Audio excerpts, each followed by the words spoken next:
आणि सकाळीच मला आदरणीय बावनकुळे साहेबांचा फोन आला आणि मी आभार मानते माझ्या सर्व नेत्यांचे, आदरणीय पंतप्रधान नरेंद्र मोदीजी, आदरणीय अमित भाई शाह, आदरणीय आपल्या राज्याचे मुख्यमंत्री देवेंद्र फडणवीस साहेबांनी, प्रदेशाध्यक्ष बावनकुळे साहेबांचे, की त्यांनी माझ्यावर विश्वास ठेवला आणि जी संधी दिली आहे नी संधी दिली आहे मराठवाड्यातल्या आमच्या प्रत्येकासाठी चांगलं काम करण्याचा मी प्रयत्न करेन.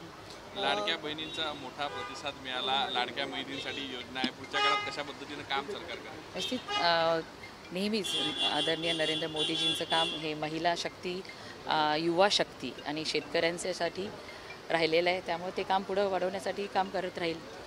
कोणत्या खात्यात काम करायची इच्छा आहे, काय सांगाल? माझ्यासाठी जे काही चांगलं माझ्या नेत्यांना वाटेल, ती जबाबदारी जी देतील ती मी प्रामाणिकपणे पार पाडेल. तुम्ही काही ठरवलं आहे नाही, असं काहीच नाही. जे खातं देतील प्रामाणिकपणे काम करेल. जिंतूर परभणीचे कोणते प्रश्न असे आहेत की जे प्राधान्याने तुमच्यासोबत? परभणी जिल्ह्यामध्ये अनेक दिवसांपासून मायग्रंट वर्कर्सचा प्रश्न आहे.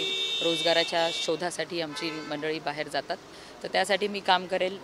MIDCचा प्रश्न रखडलेला आहे परभणीचा, तो काम करेल आणि प्रत्येक शेतकऱ्याच्या बांधावरती पाणी घेऊन जाण्यासाठी मी काम करेल. तरी परभणी गेल्या 4-5 दिवसांपासून तापलेलं आहे वातावरण, आपण काय सांगाल? खरं तर तो प्रकार घडल्यानंतर लागलीच त्या आरोपीला अटक करण्यात आली होती, परंतु काही घटना घडलेल्या नाही. आता पोलीस प्रशासन चांगल्या पद्धतीने परिस्थिती नियंत्रण करत आहे. त्यामुळे शांततेचं आव्हान सगळ्यांना केलेलं आहे. शांततेत सर्वजण राहतील. ओके, धन्यवाद.